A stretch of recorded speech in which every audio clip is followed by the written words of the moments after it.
My name is Professor Maria Mahmoodian, and this session is about writing the basic business letter or email.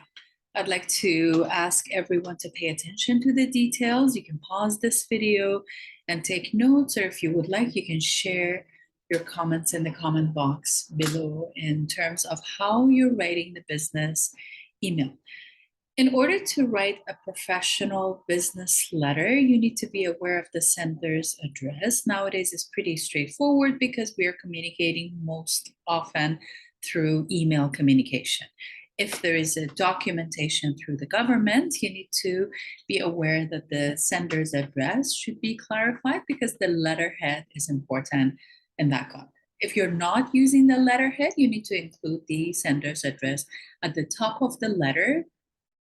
To clarify, do not write the sender's name or the title, as it is included in the letter's closing and it is clarified enough. So avoid redundancy. However, you need to include only the street address, city, and the zip code. The date is absolutely another important component. Then again, because nowadays we're mostly communicating via email, email communication will definitely give the time of the day and the date, and it's pretty straightforward. When writing to companies within the United States, you need to use the American date format. American date format in United States is a kind of a format that the date places the month before the day. So basically you say June 11th, 2001. There's a difference between the Canadian version that we usually do. We have the day first, and then the month, and then the year. The inside address is the recipient address. Another important component. It's always best to write to a specific individual at the firm. You need to Google search or contact the company to figure out who the specific recipient might be, the name and the last name and the position, of course, and then you have to send your email or letter in the attention to which that you're writing to. So if you don't have the person's name, you need to do your research, you need to contact someone to figure that out. The salutation is the most important element at the beginning of email communication. Be aware that without the salutation, the content that you're sending someone might sound a little bit informal. Keep it formal, but keep it friendly. Nowadays we tweet, so it's easier. If you know the person and typically address them by their first name, it is acceptable to say, "Dear Lucy." However, you need to use the personal title and the last family name followed by a colon, not semicolon, followed by a colon. You need to leave one line blank after the salutation. If you don't know a reader's gender, you need to use the non-sexic salutation, such as their job title, if they have any, and so on. So it is also acceptable to use the full name in a salutation. If you cannot determine the gender, for example, you might write, "Dear Chris Herman," first and last name, if you were unsure about the Chris's gender. In the body of the email, we call it sandwich technique. For block and modified block format, you need to have the single space and left justified each paragraph within the body of the letter.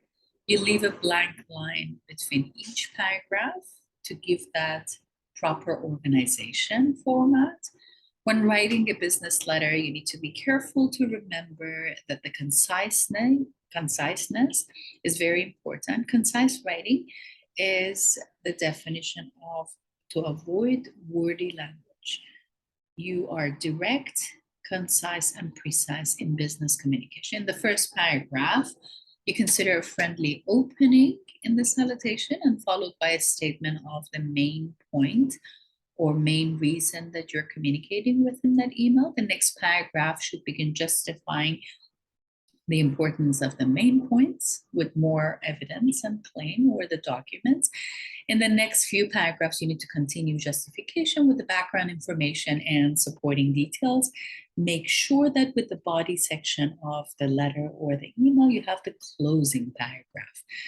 In the closing paragraph, you should restate the purpose of you writing that email communication or letter communication.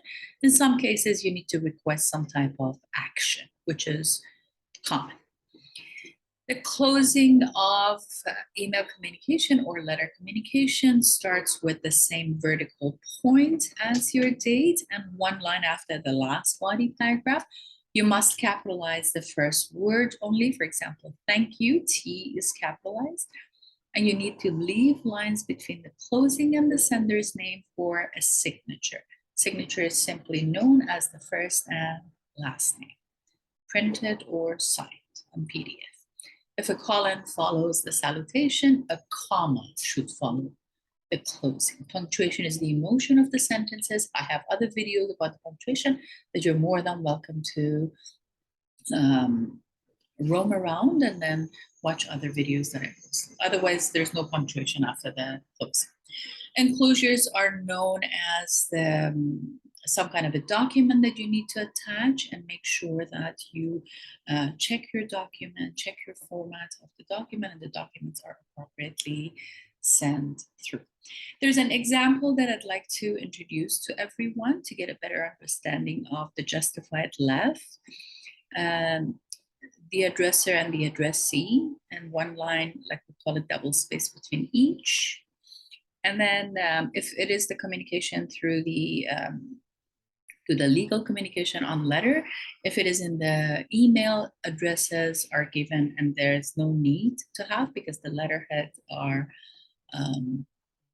automatic that you can start typing on those. So between each paragraph, try to have one line, because it gives that organization. The body paragraph is usually longer than the introductory paragraph and the concluding paragraph. In the concluding paragraph, try to make sure you clarify how the recipient of the email or letter can communicate with you, either phone number or the address and so on. And then don't forget the signature. What I prepared in here for everyone, I want everyone to watch this video to get ready on how to prepare your email communication. People, what frustrates you in professional emails? Within an hour, I had hundreds of comments and stories about workplace problems that involved emails. People respond passionately when they receive emails that don't follow certain principles of business communication and email etiquette. Because the truth is, your emails are tied to your professional brand. Everything about them, the seemingly tiny details from tone to formatting to general practices, get associated with your personal identity. Hi, I'm Dr. Daisy Lovelace. I'm a business school professor and corporate consultant. In my work, I've seen firsthand how email communication can make or break professional relationships. If you want to make sure your emails present you in the best possible light, join me for some quick tips on LinkedIn Learning. Before starting a new message, you should ask yourself some fundamental questions. Why am I writing this email, and who needs to read it? When you open a new message, the first line you're asked to fill in is the recipient. This is usually followed by the carbon copy or CC line. Let's take a minute to talk about both. The to line is for whomever you're directly in conversation with in your message. To help you visualize this, pretend you're sitting at a table with a group of people. You might be in conversation with just one person, but if you're speaking at a conversational tone, others at the table will hear what you say too. The people you list in the to line are those you're expecting to respond to your message, because the purpose for writing the email involves them. Those you carbon copy are the people you want to be aware of what you're sharing, but don't need to join into the conversation. Back to our example, you wouldn't share something with someone sitting across the table from you that you weren't comfortable with others around the table hearing. It would also be rude to carry on with someone one-on-one while others at the table have no reason to engage in the discussion. The same is true for an email message. Strategically select the people you carbon copy on your emails. The people in this line should have a clear business purpose for being included in the email, even though they're not expected to respond to the message. You're including them for visibility because they have something pertinent they may want to add to the conversation. But the carbon copy function can be tricky. I'll admit, It can be tempting to send someone a reminder and carbon copy their boss, but this comes across as passive aggressive, or sometimes even blatantly aggressive. Check your intentions before you copy someone on your email. This strategy can backfire, especially if it looks like you're trying to cover for yourself or tattle on someone else. It may get you the results you need in that moment, but it could hurt your reputation in the long run. Including the right people in your email communication is critical. Take a few moments to think through your distribution list to ensure you're speaking to the right people for the purpose behind each message. Just because we can send emails 24 hours a day, 7 days a week, 365 days a year, doesn't mean that we should. When sending messages, try to be considerate of the recipient when it comes to the timing of your email message. I was sitting on the beach next to a person who was glued to her tablet during spring break. She was clearly frustrated that her colleagues kept emailing her during her vacation. I couldn't help but think, man, I'm really grateful I left my phone in my room. It was clear she didn't appreciate all of the interruptions. When it comes to timing your messages, try to be considerate of the recipient. Late night emails or messages sent while people are away from the office can give your colleagues anxiety. Now, of course, there are times when this is unavoidable. But if you're generally a person who's considerate about the timing of your emails, your colleagues will be more understanding of the occasional late night or holiday email. One way you can manage this is to set a time for your message to be sent.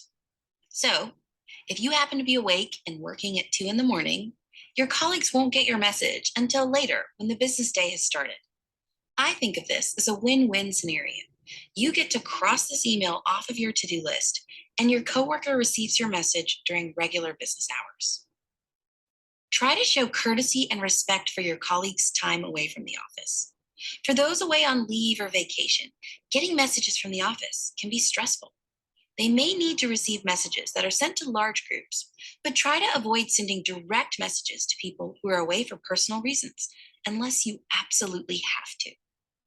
Finally, give people a reasonable amount of time to respond to your message. I once had a colleague who would call or stop by my office a couple of hours after sending me an email to confirm I received the message. It felt aggressive. If you need something quickly, make sure you indicate it in the subject line. It's fine to provide a little nudge if you don't hear back in a time frame that seems reasonable. I generally follow up if I haven't heard back in 3 business days.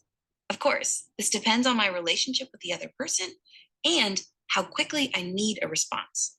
But don't push it. Show consideration for your recipient's time, and you're more likely to get the response you want. Picture this. Your team receives an email from your manager, Serena, reminding several of your teammates that they're behind on their monthly reports. The tone on our email is friendly. Both teammates write back explaining their situations. One is waiting for a client contract. The other is traveling. The situation seems straightforward and reasonable. No big deal. But then, Serena's boss, the vice president of the company, responds to the same email thread. Suddenly, it's clear that Serena blind copied her boss on the message. Your teammates feel betrayed, and you're also wondering why she sent this note behind your backs. Using the BCC feature on emails can be dangerous. Now everyone on your team is questioning Serena's motives. Why did she privately copy her boss? Does the boss know there were legitimate reasons for your 2 teammates to be running late? As you can see, blind copied emails raise questions you don't want people asking. They give people a reason to question if they can trust you, which is the last thing you want tied to your professional reputation. They can also come across as manipulative and may put those who are blind copied in an awkward position. If you receive a BCC'd message, are you supposed to pretend you don't know the information? Act surprised when you hear it? This is all just messy. Serena may have legitimately needed to loop her boss in on the message. She can keep her boss informed by simply forwarding the initial message. Sure, it's an extra step to write FYI on the subject and forward the message once you've already sent it. But the seconds you spend on this step can save you hours of agony down the line. Now, there are scenarios when using BCC makes sense strategically. For example, you can blind copy yourself so that you can easily find a message that you want to keep in your inbox or save in a folder. Obviously, messages get saved in the sent folder, so this is purely for your convenience. You can blind copy an entire list to get information to a group of people without worrying that the list will be abused or that the recipients will receive a bunch of follow-up emails. Years ago, I coordinated a large event involving celebrities and elected officials who did not publicly share their email addresses. I would have damaged my reputation with this group if I sent messages that disclosed their private email addresses. Instead, I sent updates and logistical information to a list of BCC recipients. If anyone mistakenly hit reply all, the message would only come to me and my team who was carbon copied. So, the blind carbon copy function has its purpose, but as a general rule, I say beware the BCC. Picture this. You've just received a message that your boss has accepted a position at another firm. The email was sent to the entire company. Within minutes, you have 42 new messages in your inbox. Most of these are congratulatory with well wishes. These senders have all committed the email faux pas of hitting reply all. We all dread these messages. People routinely overuse reply all when they should instead simply hit reply or forward the message to the specific audience they want to address. You want to avoid being a chronic reply all responder. It annoys everyone on the email chain. And if people regularly see your name associated with emails they didn't need to receive, they start getting comfortable ignoring your messages. Another reason to avoid this is you can put your colleagues in an awkward position. If most of the team has responded to an email on the thread, this leaves the non-responders wondering, do they need to also? Just to show their support and participation in the email discussion? This clutters everyone's inbox. And the team gets annoyed with both the originator of the message and everyone who participated in the back and forth banter. I can go on and on about stories where this has been problematic in professional settings. A colleague at an Ivy League university shared a story of what became known as the reply all apocalypse. An email was accidentally sent to a list of hundreds. People started to reply all, asking to be removed from the distribution. And then one person responded with a random fact and encouraged others to do the same. This went on and on. While some thought it was funny, many were incredibly annoyed. You can easily see how this might be damaging for the reputation of the person who sent that first email. But the worst is when you hit reply all on a negative message that was really intended for one person. Remember the example I started with of the boss who was leaving? Well, someone on the team accidentally hit reply all and responded with, "Thank goodness she's out of here," and then went on to state the things he didn't like about the manager. Yikes. Everyone in the company saw the message, and he had to write a second message to the whole list, apologizing for that first unprofessional email. There are two lessons in that story. It's a cautionary tale about reply all, and a reminder not to put things in email you wouldn't want everyone to read. You know the feeling. You open up your inbox after a day off and 349 unread messages. How do you prioritize? What needs your attention right away and what can wait until later? After you've read the messages from your boss, who or what do you go to next? Your readers are asking themselves these same questions when they open up their inbox. And that's why a well thought through subject line is so important.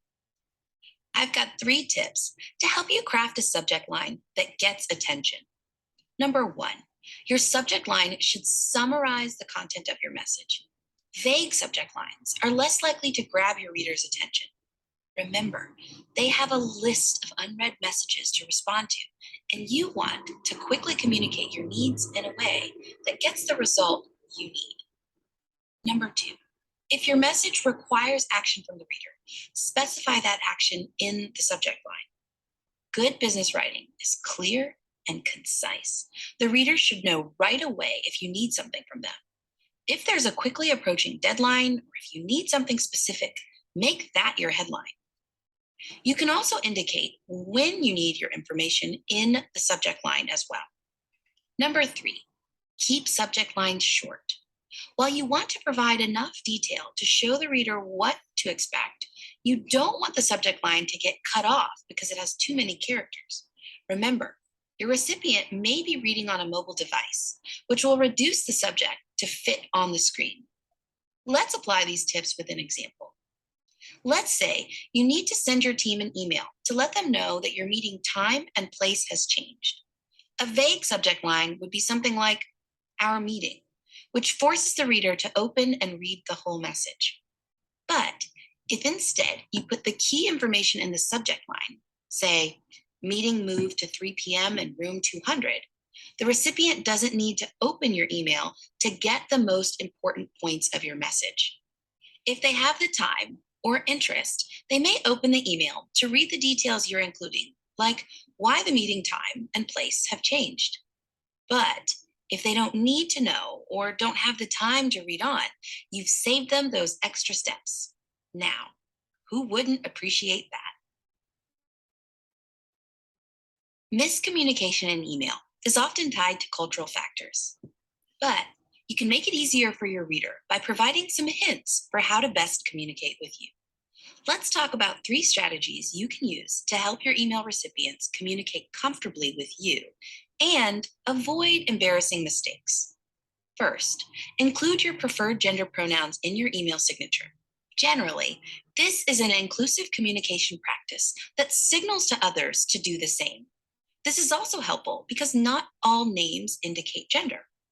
I've encountered many students who share their frustration with people misattributing a gender to them. By including yours in your email messages, you help those who email you avoid embarrassing missteps by referring to you incorrectly. For example, if I were to refer to someone named Tyler or Sam as male in an email and later learn, after being corrected via email, that they were in fact female, it's embarrassing. And it's an unforced error. Sure, I shouldn't assume, but you can help me out by indicating your identity in your email signature. Second, write out the phonetic pronunciation of your name if it might be difficult for your recipients to pronounce. I have a Turkish friend whose name you see on the screen. Now, how would you pronounce that? If you're Turkish or have encountered someone with the same name before, you know it's pronounced Shara. Shara makes it easy for people who get emails from her by including the English pronunciation phonetically in her email signature. I don't regularly practice this, except when I'm emailing in specific global contexts. For example, the closest word to my name, Daisy, in the Korean language is the word for pig. Since I happen to speak Korean, I make sure to spell my name out phonetically in my email signature and on my teaching slides when I'm working in that cultural context. Finally, sign your email with the name you'd like the recipient to call you. The from line of your email account may show Michael, but if you prefer to be called Mike, make sure you sign your email messages that way. Similarly, if you expect the recipient to use a title when referring to you, it's helpful to sign your name that way. For example, it's common practice for physicians to sign emails to other physicians with their first name, but use doctor with their last name with everyone else. Signal to your reader what you want to be called by signing with your preferred name. This is also really helpful for people who go by their middle name or a nickname. So, what do you do if your email sender hasn't indicated these things for you? Go neutral on gender by using they or their, and write out their whole name without a gender pronoun in your greeting. These simple, yet often overlooked details will make it easier for people to communicate with you by email, especially across different cultures. At times, I love or hate the convenience of having my inbox at my fingertips 24/7. But writing and editing on my phone isn't nearly as easy as it is on a larger screen. When I do send emails from my phone, I'm more likely to find typos in messages I've sent, which is why I generally try to avoid it. On the one hand, minor typos may not be a big deal. But on the other hand, they can signal that you're careless, lazy, or don't pay attention to the details. And none of these are signals you want to be sending in a professional context. So, avoid drafting emails on your phone. But what else? Here are 3 quick tips for editing your email before you hit send. Autocorrect makes mistakes. Double check the spelling of names, especially the recipient of your email. You start off on the wrong foot when your message says, Dear Jamal, when it should have read, Dear Jamar. I've seen autocorrect add an H to the name Sarah, and while some use H at the end of their name, not every Sarah does. Another tip is to reread your message and do it aloud if you can. There are times when your spelling may be accurate, but it's not quite the word you want to use. A colleague who teaches public speaking at a university in Europe told me her dean sent her a very awkwardly worded email to let her know that her email signature listed her as a professor of public speaking, but the L was missing in the word public. They both had a good laugh about it, but the situation was pretty embarrassing. You also want to double check words with multiple spellings. Examples such as there and to come to mind. For example, in the sentence on the screen, you can see a minor typo. This isn't something your spell check will necessarily pick up on. If you miss these little things in your emails, what other details are you missing in your work? Maybe none. But you don't want people asking these types of questions about you. Remember, you have no control over where your message ultimately goes. So, if you send a casual message with a few typos to a trusted colleague, but they forward the message to someone else, say because they have a question, your original message might misrepresent you to someone you don't know so well. Let me leave you with one last tip. If you are going to send email from a tablet or phone, studies show readers are more forgiving of errors in messages that contain the "sent from my smartphone" line in the signature. Knowing emails are an extension of your personal brand, it's worth it to take a little extra time to ensure you're grammatically putting your best foot forward. Here are my top 5 grammar tips for email. First, use the Oxford comma. This means when you have 3 or more details in a list, you use a comma before the conjunction. For example, this screen has a pink, purple, and gray circle on it. The second comma before the word and is the Oxford comma. Using it makes it easy for the reader to quickly understand your meaning. Now, if I remove the Oxford comma, the meaning is less clear. This screen has a pink, purple, and gray circle on it. This basic example shows how easily information can be made clearer with a comma. And there are times when this seemingly tiny comma packs a big punch. In February of 2018, truck drivers won a $5 million lawsuit over a dispute in the meaning of state law related to overtime pay. The decision boiled down to confusion over the lack of an Oxford comma.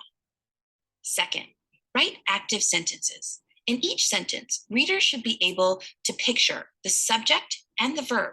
This means I should be able to visualize what's happening and who's doing it. For example, Jamie missed the deadline on this project. In this sentence, the actor and action are clear. Most of business writing is active, but there are a few instances when you may want to use passive voice. For example, you may not want to call out Jamie in your email message. So, in that case, the passive version would read, the deadline on this project was missed. This protects Jamie. Generally speaking, business writing is active. But strategically use passive voice when it makes sense for your situation. Third, avoid excessive punctuation. An exclamation point should be used for emphasis, but if you use them frequently, it reads like you're yelling. And there's no need to use more than one question mark or exclamation point. Fourth, maintain parallel structure in lists. This means if you start with past tense, everything listed afterwards should be in past tense. Or if you start with a verb, like the list I'm describing in this video, every item on your list should start with a verb. Finally, keep it simple. Never use 25 words when 15 will do. If you can cut the clutter in your sentences, your readers will have a clear idea of what you want them to understand. Want to be known for writing great email? Start by becoming a great conversationalist. A great conversationalist knows that their message is only as interesting or valuable as the audience thinks it is. So, if you come across as a know-it-all or confuse the listener, whatever you've said is pointless. It works the same in email. Business emails are not the place to show off how much you know about a topic. In fact, we want to be very careful about keeping emails simple and straightforward. One reason for this is email can very easily be misinterpreted. Another reason is your reader is likely distracted and juggling multiple priorities when they open your message. Here are some tips to keep a reader-friendly tone in your emails. Number 1, use simple language. There's no need to show off how advanced your vocabulary is. If you can use a $1 word, there's no reason to use a $10 one. Now, as someone who goes back and forth between academic and business settings, I can attest that clear and simple language is far more effective, especially in business settings. Number 2, avoid cliches, jargon, and buzzwords. If it wouldn't come across naturally in conversation, don't put it in your email. If I have to pause to look up the definition of something, I'm most likely going to put off your email till later. Number 3, use contractions. Now, this is probably something an English teacher told you not to do when you were in school. And if you were writing an academic paper, I wouldn't recommend it. But because business writing is conversational, some of the rules and practices are a bit different. Contractions are consistent with our everyday speaking patterns, and they help us economize on the number of words or characters you're using. Okay, I have one bonus tip for how to write an approachable email. Read your message out loud. Does it sound like you? Does it sound how you would sound if you were talking to a colleague at the coffee machine? If not, make adjustments. We're all busy, distracted, and short on time. That's why easily skimmed and digested emails have higher response rates. Here are some tips to format your emails in a reader-friendly manner. First, avoid all caps. Readers hear your voice when they read your email messages. If the text is in all caps, they literally hear you yelling in their minds as they read your message. So it comes across as hostile. Need another reason to skip the all caps? Spell check doesn't catch errors written in uppercase because it assumes you're keying in acronyms or words with non-traditional spelling. And because it's harder to read, you'll easily miss the typos too. Second, don't use red font if you need to call your reader's attention to something. If you're responding, say, to questions in line, highlight your response in yellow and then use italics or bold. Red fonts are read as hostile and can have different meanings in other cultures. For example, writing a person's name in red ink is associated with death in Korean culture. Are you thinking, okay, Daisy, I'll use blue or green then? Well, that might be hard to read for someone who's colorblind. And these changes don't always show up on mobile devices. This is why I recommend using the highlight and italics features together when you're responding in line. Third, keep your sentences and paragraphs short. Remember, this is an email, not a thesis. If you find your content is long, use bulleted lists to make it easier for your reader to follow. Remember, people are reading your messages on a variety of devices, from smartwatches to large screens. Resist the urge to tell the reader everything you know about the topic, and just tell them what they need to know. Which brings me to another important point. Is all of the content you've included in your message related? If not, consider sending a separate email. By limiting the subjects of your messages, you help your readers stay focused on the key topic of your message. If you decide to keep the content together in one email, Use bold subject headings to break up the sections or paragraphs in your message. This gives your reader a bit of a roadmap for your message and helps them refer back to specific sections when needed. Stick to these tips, and I promise you won't end up being that person who makes your colleagues roll their eyes when they see your name in their inbox. Most of our communication is nonverbal. When we speak to people face to face, we pay attention to their body language and tone of voice to get clues that help us decode their meaning. In emails, we have to search for clues that provide the subtext of the message. This is why written communication is tricky. Messages can easily be misunderstood and lead to distrust or frustration. So, how do you avoid this? By carefully drafting your email messages and striking the right tone with your readers. First, unless you are certain your audience shares your sense of humor, avoid sarcasm and jokes. It's easy for these things to be misunderstood or taken out of context. And even if it's amongst colleagues, you can't control where your messages end up. If you wouldn't be comfortable reading your email on the front page of a national newspaper, don't send it. It isn't worth the potential damage to your personal and professional reputation. Second, don't assume familiarity with your reader, especially if you're writing the person for the first time. Some individuals and organizations are hierarchical. The last thing you want to do is offend the recipient of your message by addressing them in a way that makes them feel disrespected. For example, many, but not all, physicians prefer to be addressed as doctor. If you send your message and include the title, the recipient will let you know if it's okay to call them by their first name. But if you assume familiarity and the person takes offense, it's hard to walk that back. You probably noticed a pretty casual greeting, "Hey," in my note as well. Wait to establish a working relationship before using informal greetings. Third, don't assume the gender of your recipient. Exclude it from your greeting and simply include the person's whole name if you're unsure how to address them. Just because your recipient has a name that you associate with a specific gender doesn't mean he or she identifies in that way. When you get this wrong, it's embarrassing and an unforced error. We're all going to make mistakes. We're human. But if you steer clear of these simple errors, you can be sure to strike the right tone in your business emails. There's a unique language that's regularly used in email, but some of those commonly used phrases have negative associations I want you to be aware of. Let's dive in. Number 1, per our conversation or per my last email. The use of per sounds formal and has a bit of a paternal ring to it. It's basically saying, as you should know from our conversation or from my email. For example, if a student emails me a question that could be answered by reading my course syllabus, I have options for how I respond. One would be to simply answer their question. Another might be to give them a quick response and then refer them to my syllabus. A third response, which comes across as chastising the student, would be, per the syllabus, the policy is, and then paste the policy.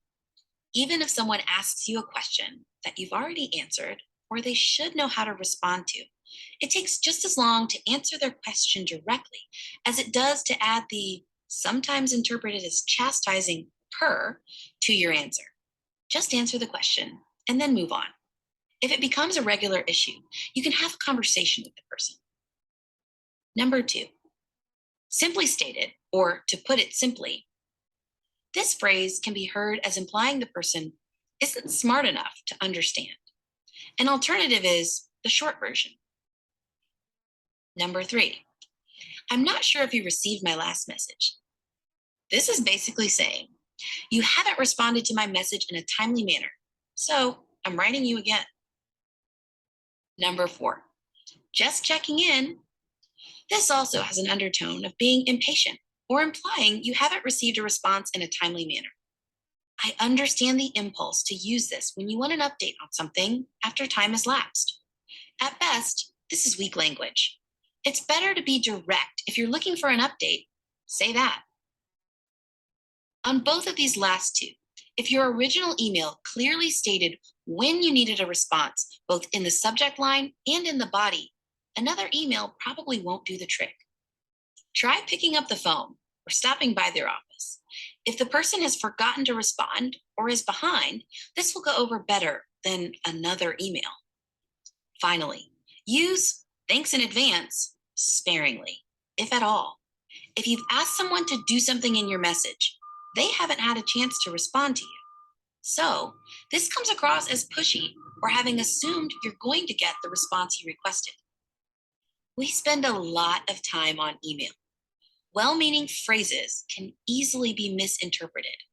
Avoid annoying your colleagues by using clear and direct language. Most of us approach our emails trying to be as efficient as possible. But I want to challenge you again to stop and think about your email as part of your personal brand. With that in mind, here are some common things you may want to stop doing since they generally annoy email readers. Sending unimportant messages is high priority. You want your most important messages to stand out. Save the flag for high importance if your email is actually urgent. Failing to update your out of office message. Letting people know that you won't be in the office is helpful, but sending unnecessary messages once you return isn't. Make sure you turn it off once you've returned to the office and double check the dates before resetting it. Listing too much information in your email signature. You can create multiple versions of your email signature, one for external messages and another for internal messages. You can also specify if you want a shorter signature for replies and forwards. Forgetting attachments. Many email clients will let you know if you've forgotten to attach a document. So, slow down and confirm your attachments are linked. Sending huge files. Save large files to a cloud and include the link. And while we're on the subject of attachments, next on my list is labeling attachments unclearly. Make sure you've given your attachments descriptive names and attach them in the order you've referenced them in your email. If I'm writing letters of recommendation, I can easily find a file labeled jsmithresume.doc, but would have to open multiple files named resume.doc. Remember, documents you send live beyond the inbox. Make it easy for your reader to find them on their desktop by clearly labeling them. Forwarding messages without reading everything. You're responsible for the messages you send, even if you didn't write all of their contents. If you aren't going to take the time to read everything, delete the history before you forward the message. Responding to messages without reading the entire chain. Say you've been in meetings all morning and you've missed a bunch of emails from your team. Read everything in the chain before you respond to the thread. Using text speak in business emails. This last one can vary based on your relationship with the recipient. As a general rule, avoid using text lingo in professional emails. Remember, you don't have any control over where your message ultimately ends up.